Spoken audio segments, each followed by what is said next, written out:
All right, y'all, welcome to the Scott Horton Show. I am the director of the Libertarian Institute, editorial director of antiwar.com, author of the book Fool's Errand, Time to End the War in Afghanistan, and I've recorded more than 5,000 interviews going back to 2003, all of which are available at scotthorton.org. You can also sign up for the podcast feed. The full archive is also available at youtube.com/Scott Horton Show. All right, you guys, on the line, I've got the great Grant F. Smith, and he is the author of The Israel Lobby Enters State Government, Rise of the Virginia Israel Advisory Board. He's also, of course, the director of the Institute for Research, Middle Eastern Policy. That's IRMEP, I-R-M-E-P, IRMEP.org. And essentially, he has written a whole mess of books, 10 or a dozen books about the Israel lobby and their legal and illegal shenanigans in this country. And he sues under the FOIA and gets results there for you at irmep.org. We reprint it all, of course, at antiwar.com, original.antiwar.com/Smith-Grant. That's weird. We should change that. And this piece is called Virginia Israel Advisory Board Deal Improper, says IG. Well, the improper part doesn't surprise me, but the IG said so. I kind of like that. Welcome to the show, Grant. How you doing? Hey, Scott. Doing well. Thanks for having me on again. Great, man. Happy to have you here. And so accountability somehow, some way for one of the VIAB projects in Virginia here. What's going on?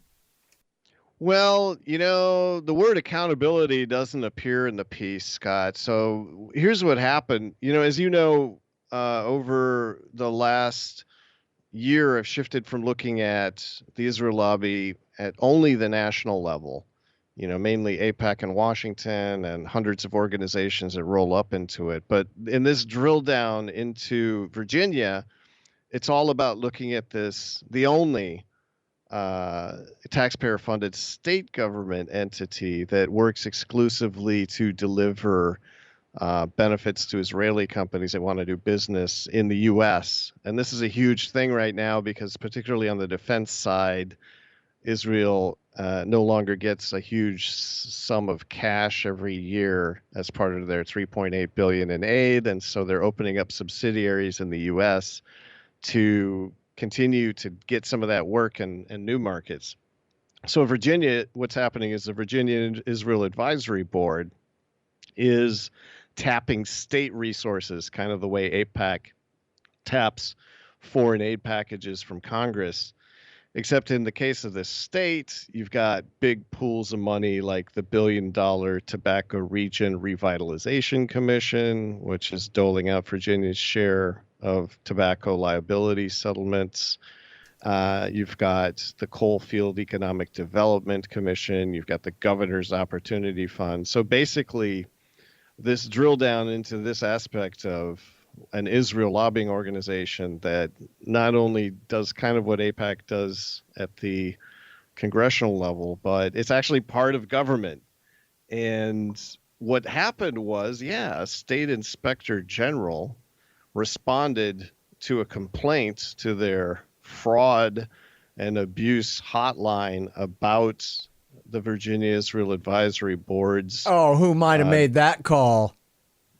It wasn't me. I can tell you that because I don't live in Virginia, Scott, and I don't, I don't consider myself to be a whistleblower. I'm just a guy who writes this stuff up and holds conferences about it. But so some other guy or gal called in to the state fraud, waste, and abuse hotline and said, basically, there's corrupt activity going on here. Imagine that, gambling at the casino. And so what happened in this particular case was that a VIAB board member of this government entity asked to be forgiven of $210,000 in Tobacco Region Opportunity Fund loans to the head of the Tobacco Commission, and basically with no questions asked, got got off the hook on a big grant that he had gotten for a personal project. Mm-hmm.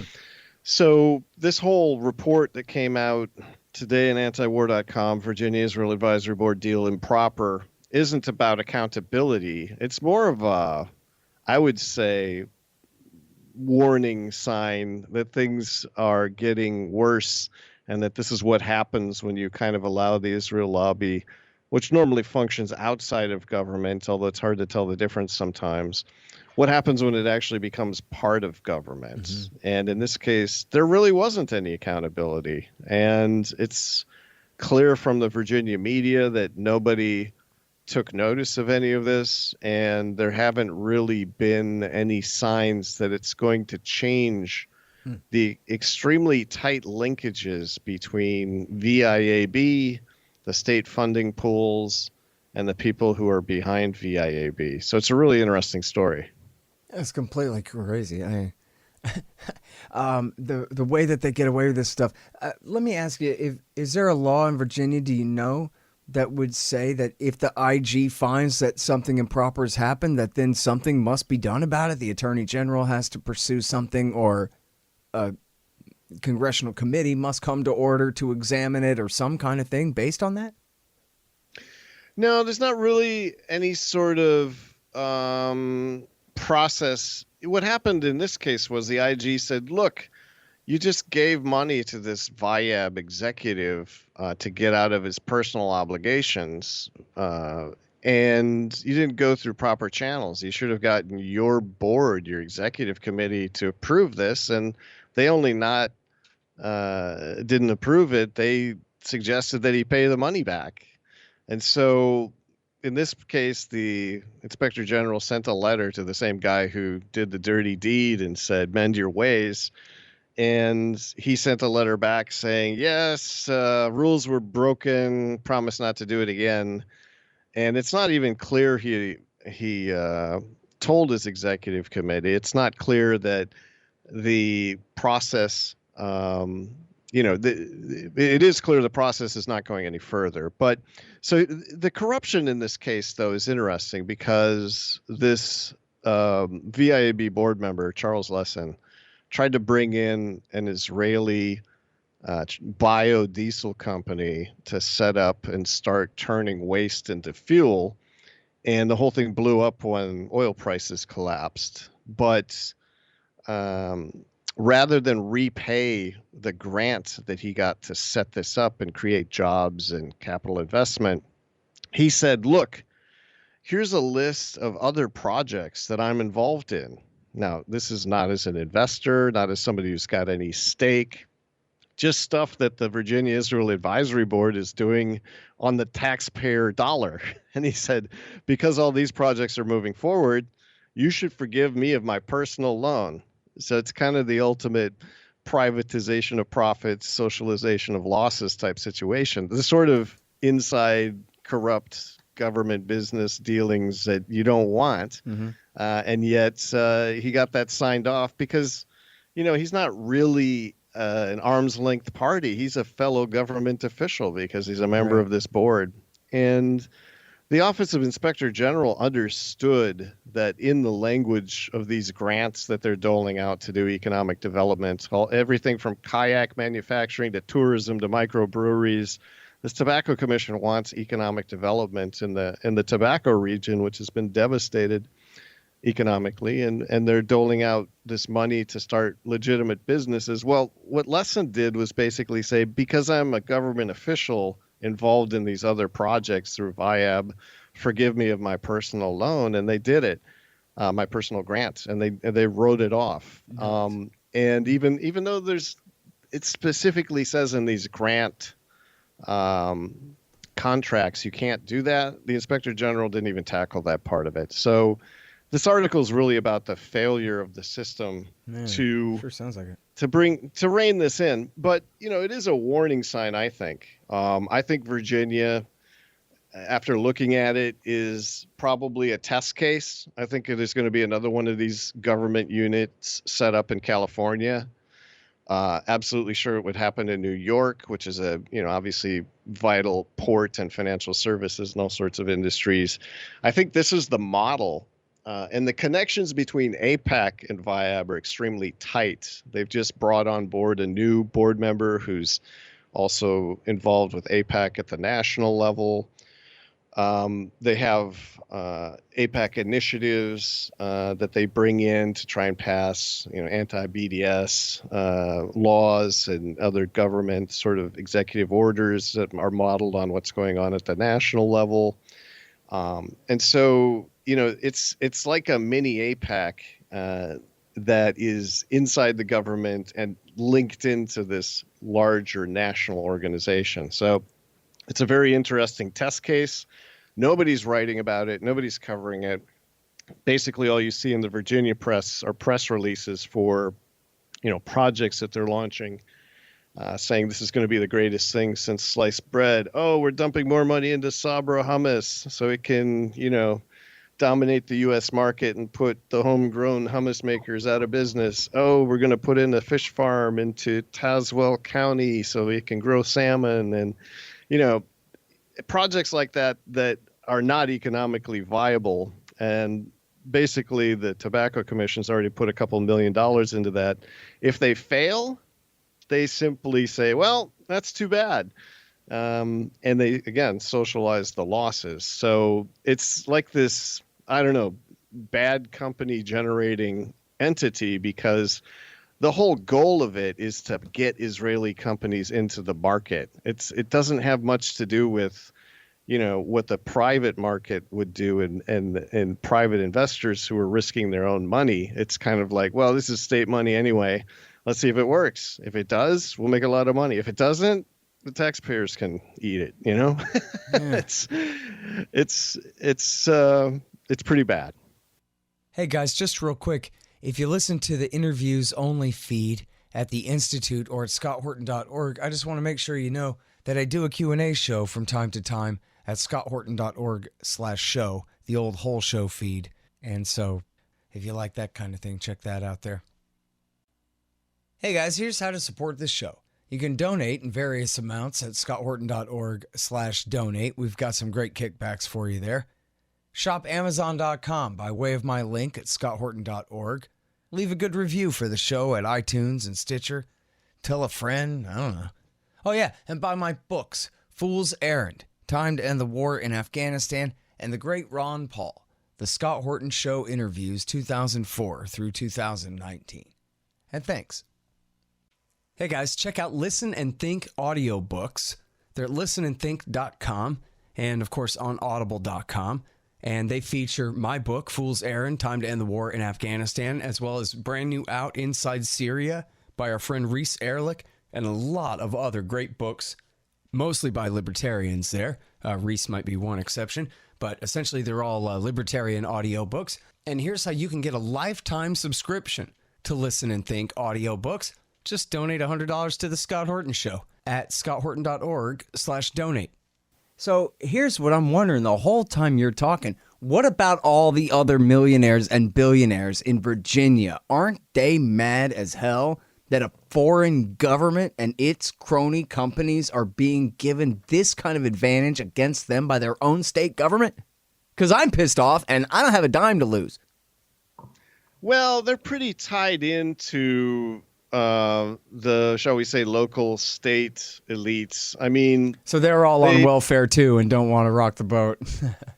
Yeah, it's pretty hard to go after these. There's a lot of camaraderie, and these guys, when Terry McAuliffe ran for governor, pumped in a couple million from the likes of Haim Saban and J.B. Pritzker from Chicago, who were really big-time Israel promoters. And so they've got a lot of the state's top lobbying law firms kind of looking at them and thinking they're a good thing. So they've really worked to kind of have these higher-end relationships to keep any sort of attention off them.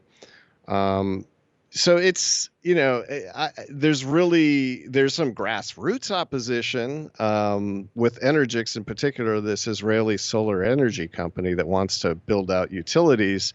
There is grassroots opposition saying, look, you guys are in the Golan Heights, you're in the West Bank, and now you want to open up a bunch of facilities in Virginia. You're a Oh, bad shots actor. fired. See, this is what I'm talking about. Yeah, you're a bad actor, and they've got a petition at ejectenergix.org, and they're taking signatures, and there's all sorts of activity to try to get the state, the counties not to issue permits, because they're saying, look, you can't really believe what these guys say because they're property rights violators. If you let this company into your community, and you already know that they just seize Palestinian and Syrian territory and do whatever they want, how do you know they're going to remediate the site? How do you know they're going to put up a fence so you don't have to look at their reflectors all day? Right. So I don't, at the grassroots, there's growing opposition because VIAB projects, they tend to have two characteristics. Number one, they bring in a lot of what I would say are sketchy companies like Orange Safety Glass in Greensville County, which it came in on the back of millions of dollars in government subsidies and then promptly defrauded its only major customer, which just happened to be the U.S. Army when they were building bulletproof glass. This project Jonah, which is Aquamouth recirculating aquaculture of Israel, is a tiny company. It doesn't have any experience, and they're making all sorts of mistakes. And guess who's paying for the mistakes? Well, these Virginia development Well, and you talk funds. especially in your book about how, they're not viable businesses. That's why they need government money in the first place, because they can't get a real investor to pony up the money for it. But they're subsidized enough and long enough that they stay in place long enough to really hurt the competition before they go ahead and fold anyway. Right. And, the real issue is precisely that. Their comparative advantage is not that these Israeli companies are rocket scientists. It's the fact that VIAB is hooked into all of the political machinery of Virginia, that it can actually get the permits. A VIAB member is getting the permits for Energix as the Energix representative. So it's a person who works in government, but also as a representative for the Israeli solar energy company. But their comparative advantage is not that they can produce jobs or wealth. It's that they're hooked into the political system, so they can tap the funding pools like the Tobacco Commission and the Coalfield Development Commission and the governor's opportunity grants. And it's an advantage that the Virginia companies don't have. So I think at some point, given the fact that, the word's starting to spread and you're starting to see more alternative news reports and you're starting to see some local organizations like the Virginia Coalition for Human Rights point out their human rights record, I think they're going to face more scrutiny. And they recently, and I'm working on another story, they recently paid Dragos Center at Dominion University to write them a report that says that they've had a positive jobs creation impact. But I've seen a draft of the report. It's the kind of report that would cost $25,000 that you pay for to somebody who's going to tell you you're beautiful. It's kind of a whitewash. I mean, but like again, they would have any other motive to write a report like that other than that they had been bribed to. Right. It's like, well, this guy I paid 25 grand to says that I'm doing all sorts of great stuff. So, it's just, and he was just happened to be insult to injury. studying the economic efficiency of Israeli subsidies for Israeli companies in Virginia just because he's interested in that, I guess. Exactly. And, they picked the worst company to profile. It's Orange Safety Glass, where the plant is full of temporary employees who complain on Yelp all day that they don't have any job security. And these guys have been told to write a report saying that this entity is producing long-term, stable, high-paying jobs in Greensville County. So it's so bad. It's just so bad that it does make some of the things that AIPAC does, look relatively squeaky clean. Although I have to say it's hard to tell what AIPAC's doing because unlike AIPAC, you can at least get a Freedom of Information Act request into VIAB and they have to respond. because Right. they're the government now. Yeah. Imagine if you could ask APAC what they're doing instead of, them operating behind the scenes all the time. Maybe it would be kind of horrifying. Right. Oh man, not maybe.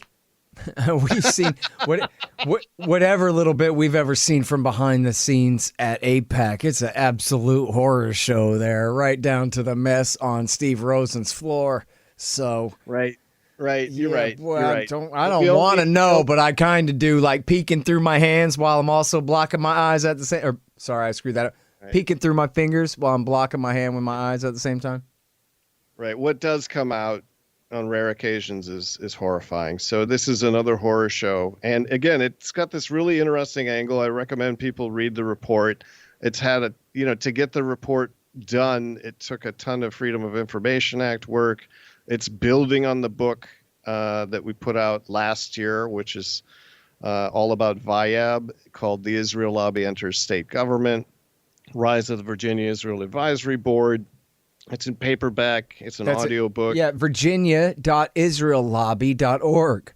Virginia.israellobby.org. And, the goal is really not to have to put in california.israellobby.org or New York. Right. .israellobby.org.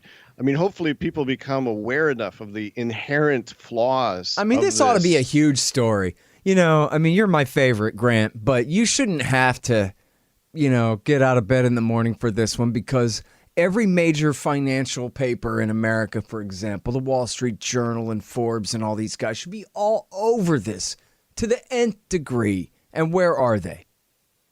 Well, can I tell you a story? Yes. Quick one?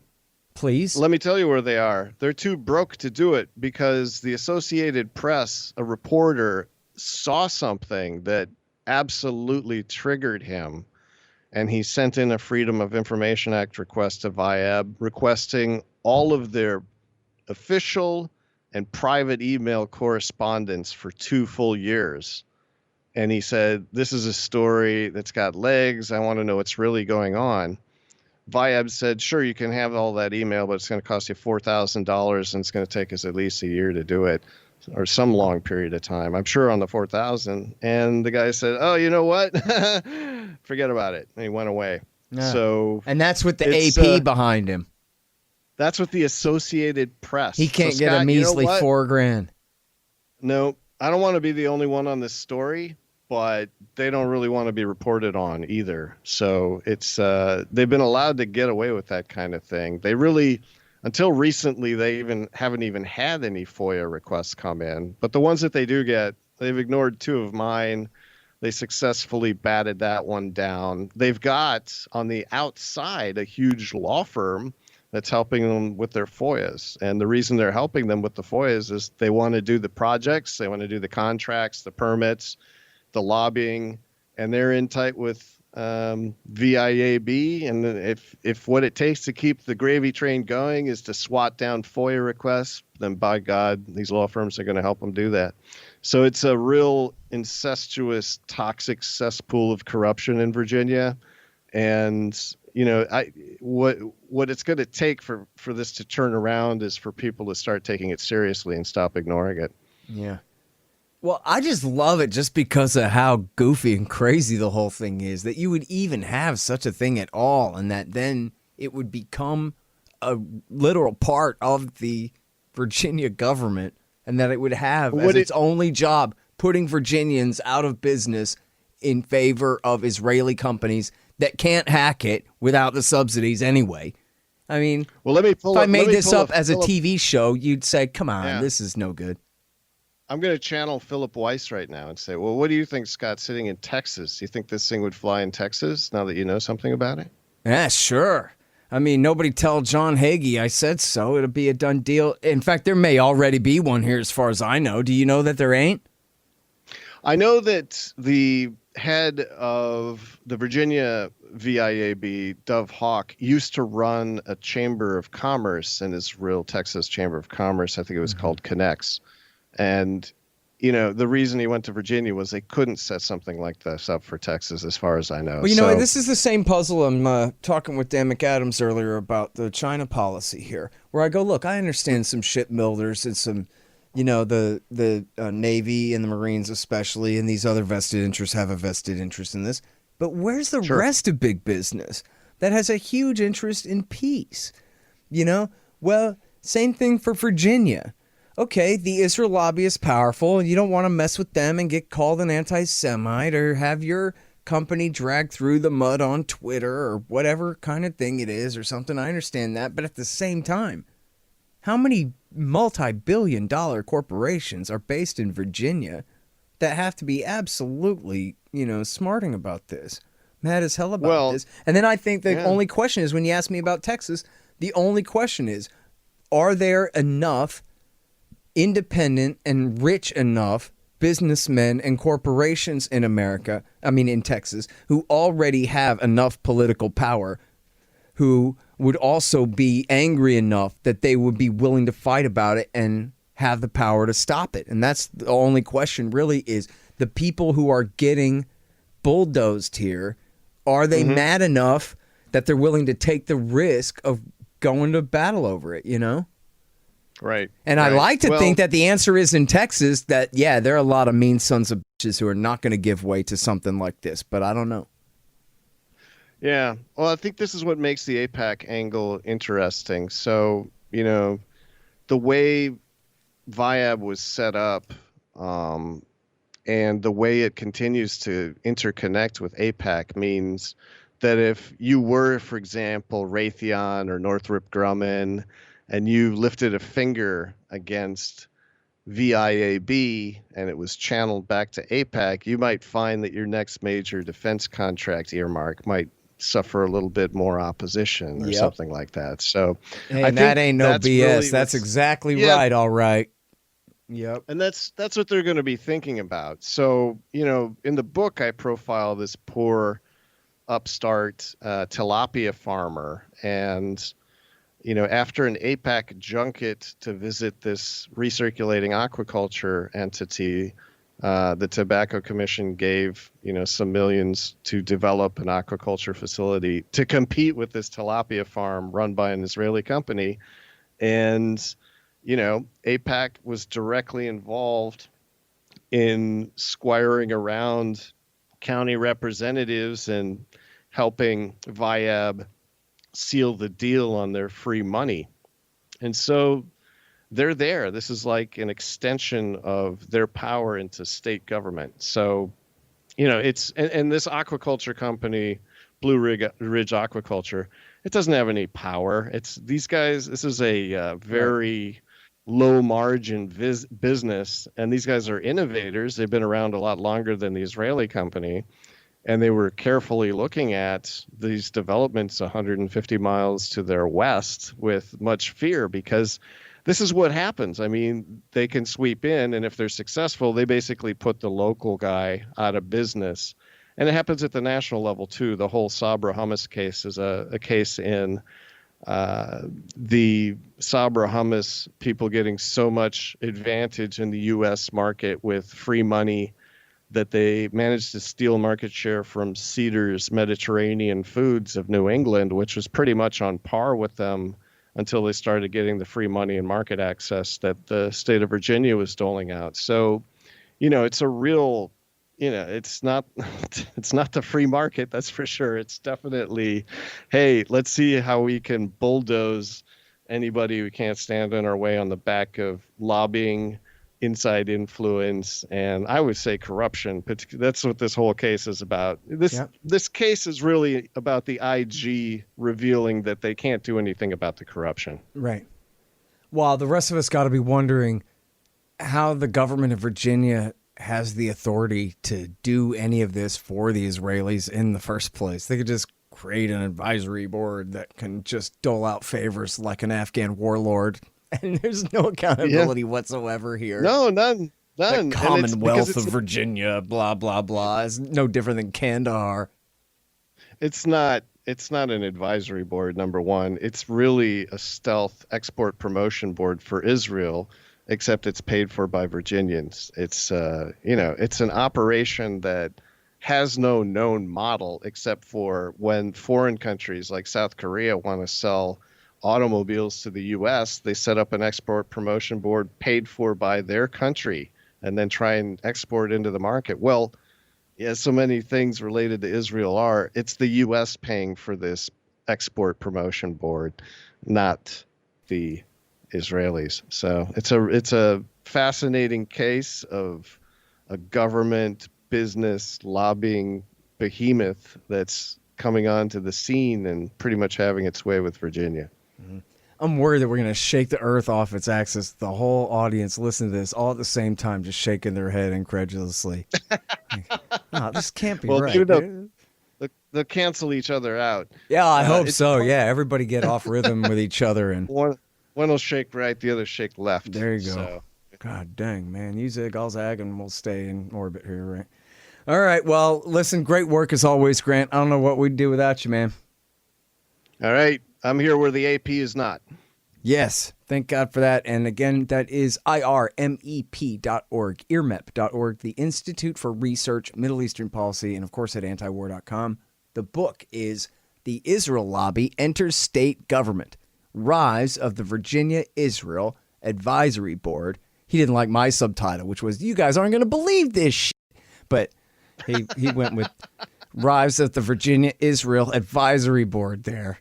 That's not a true anecdote, but I like it. Next time. Before that, of course, he wrote Divert, all about the Israelis stealing their nuclear weapons program from the United States of America, and a bunch more before that. Check them all out at IRMEP and Grant's page on Amazon.com as well. Thanks again, Grant. Thank you, Scott. The Scott Horton Show, Anti-War Radio, can be heard on KPFK 90.7 FM in LA, APSradio.com, antiwar.com, scotthorton.org, and libertarianinstitute.org.